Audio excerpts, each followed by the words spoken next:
What is up, everybody? Welcome back to the channel. Today I have something special for you. We're going to walk you through exactly how I find, source, price, and get ready to purchase a vehicle at the auction from anywhere in the country. This is for people who are potential customers. This is also for people who are auto brokers who want to up their game and learn something new about the business. I'm going to show you all the technology that we use, and I'm going to go through it step by step so you can see exactly how this process works. All right, let's get started.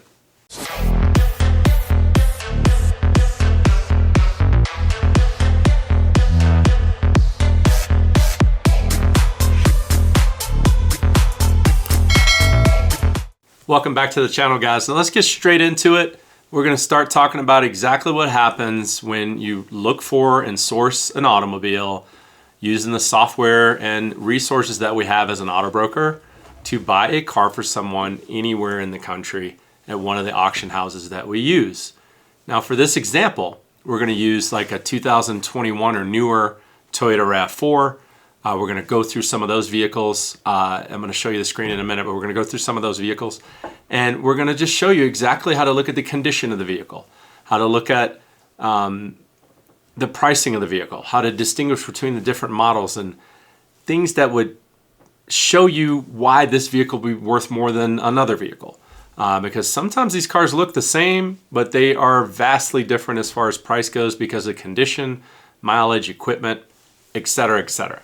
So without further ado, let's go to my screen here, and we're going to start talking about how we source a RAV4. All right, guys, so we're going to start the search. We are using StockWave. This is the software that we're using to source this vehicle.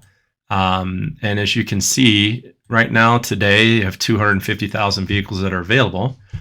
But we're looking for a 21 or newer Toyota RAV4. So we're going to go into the search box and type in Toyota, which we have 19,000 cars now.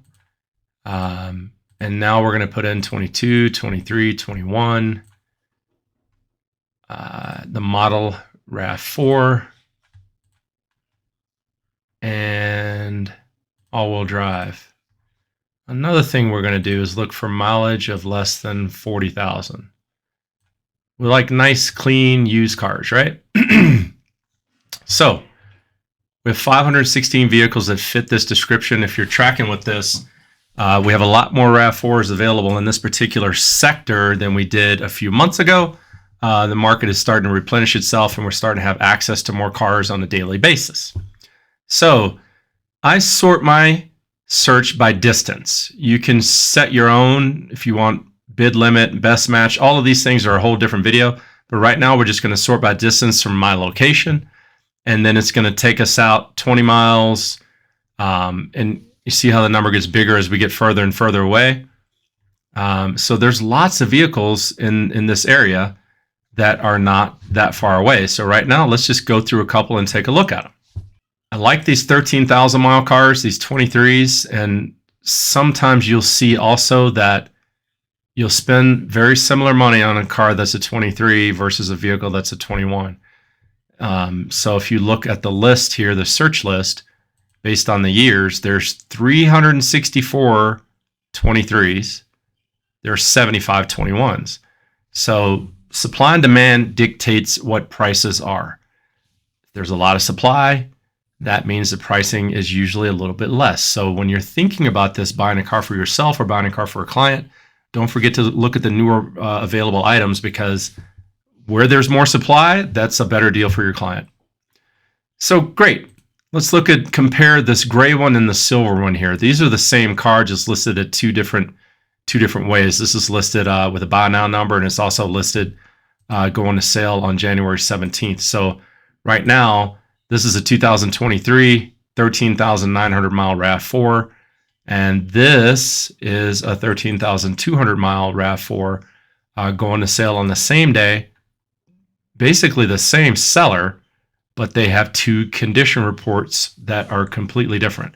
One is a 4.6, one is a 3.2. So there's a light bulb I can check here that'll show me what the book value is of the vehicle, how many days supply of the vehicle, as well as the Carfax report. And anything that I might want to see in the Carfax report that will deter me from buying this car or prevent me from buying it. I need to know the history of the vehicle. Same thing with the silver one. What is most interesting to me on these two cars is the condition report. So when I look at a 3.2, this is the grade 3.2 right there. 13,900 miles. You can see automatically that it might need tires. The tires are probably around 50%. And it's got 9 damages in the condition details, which we click on that and it shows us exactly where the damages are on the car, notated in the picture.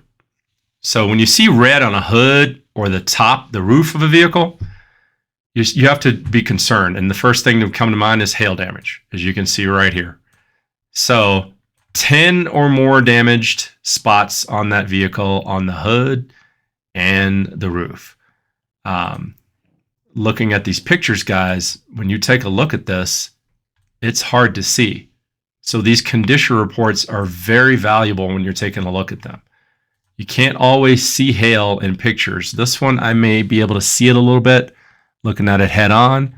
But imagine being a client looking at this car from a distance like this on Auto Trader or whatever. You probably never see that hail until you get in your car and drive and take a look at that vehicle. And at that point, you might not see it as well, depending on the sunlight or the time of day. So having this condition report that shows us where this damage is critical. So based on that, we're going to rule this car out. We're not interested. So looking at the 2023 with a 4.6 condition report is a lot different. You have to rule out looking at these cars, worrying about them being super clean. These vehicles are in their raw form. They're not ready for the public. They just got taken out of service. They're program cars. They're going to be dirty. But we always try to look over dirt that we can easily get cleaned. We definitely want to look at damage. Don't pay so much attention to dirt because dirt can always be alleviated very quickly. So 4.6, 5 damages. It looks like it's got some windshield chips, some bumper scuffs, and maybe some scuffs on the door, and possibly someone has curbed the right rear wheel of this vehicle. In this picture, it's got a scratch on the plastic there. So taking a look at this is paramount when you're looking at this vehicle. 4.6 condition report is really nice. All the high value items are listed here. I don't see anything that would stop me from buying this car.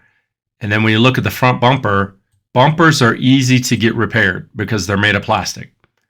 You can see a couple of scuffs here in the picture, but nothing that can't be touched up. Or if you have to repaint this bumper, it's not going to cost you a terrible amount of money to get that completely redone. So that's exactly how we source and look at a vehicle to decide if we want to go after it and purchase it for a client or inventory or whatever you do for your business. This is how we make these decisions. We look at this vehicle, we look at the data we have, and then we verify it and make sure everything checks out before we decide to look at the pricing. And that brings us to the next thing. How do we dictate how much we're going to pay on this vehicle, and why is this one worth more than the other one? Well, let's talk about that for a little bit in this video as well, and then we'll wrap it up. Okay, so when we're trying to decide exactly what we should be paying for a particular vehicle, it's always good to look at the results of the previous sales that have happened. And as you look at the screen here, we can sort this by date. We can sort it by region. We could look at condition report.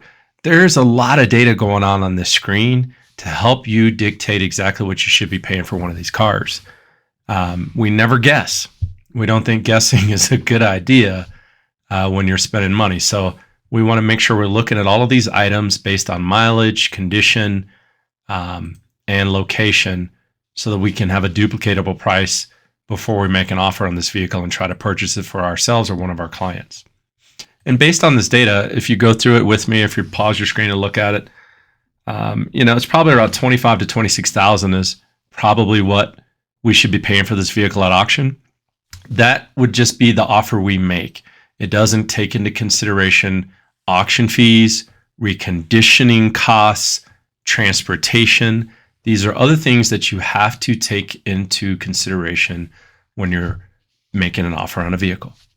And there you have it. That's how we determine exactly which vehicle we want to purchase when we're looking for a specific vehicle. Later in another video, I'll show you what happens after we buy it, when we prepare to ship it, how we evaluate and make sure and do our due diligence to make sure everything that was in the inspection report was correct, and then prepare that car for delivery with a client. That'll be another day. Hope you found this useful. Share it with your friends. If you want to join our Auto Broker mentor program, leave a comment or click the link to go to the sign up list. Have a good day, guys.